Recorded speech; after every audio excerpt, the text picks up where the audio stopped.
I can't tell you how much I appreciate the chance to be with you at this celebration of Ronald Reagan's birthday. You know, we have three great presidents, in my opinion, that were born in the month of February. George Washington, of course, Abraham Lincoln, and Ronald Reagan, I know, was always proud that he was born in the same month as those two great leaders of our country. But this has just been a tremendous evening. Jay has put together outstanding clips, and I remember having been there at some of those. One of them I'll talk a little bit about later, being over there in England when the President talked about his idea of how the free nation should operate. He was at Westminster, at the Parliament building of England, and with all, you probably saw those beef eaters behind him. That's what they call those guards. Some of you may have seen them on bottles in this country. It was a very majestic type of event, and to have that captured here and have you see it here as a part of this celebration is just great. So I'd like to really congratulate Jay on what he's done, both as chairman of the party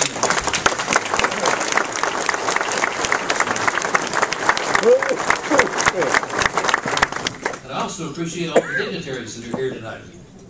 Harlan Schlichter was having a little contest here as to how many people would be introduced tonight, and it's certainly great to have all the members that are here from the state legislature, the mayors, the county and city officials. It's just great that you all have turned out to honor Ronald Reagan. It's particularly good, of course, to have Governor King. You know, he mentioned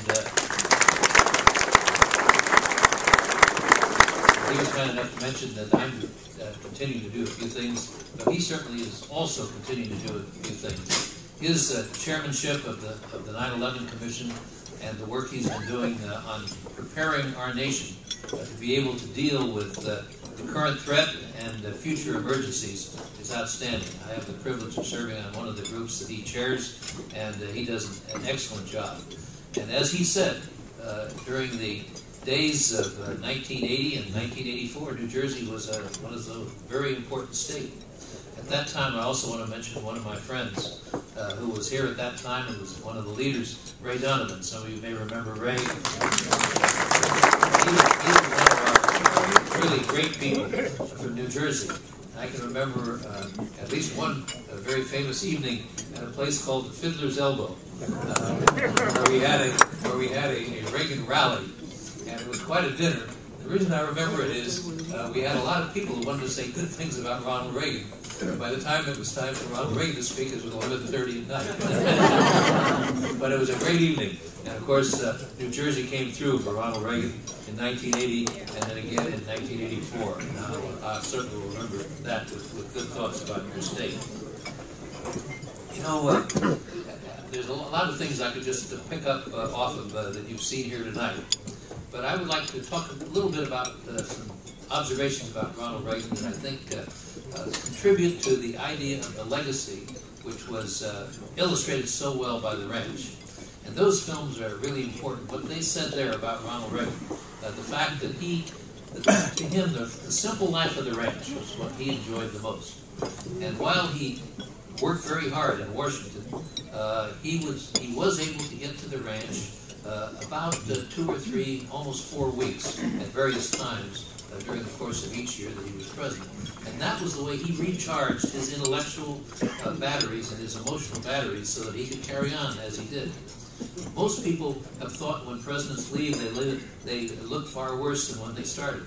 If you saw the pictures of Ronald Reagan in 1988, 1989, he looked as good or better than he did in 1981. There was a reason for that, by the way.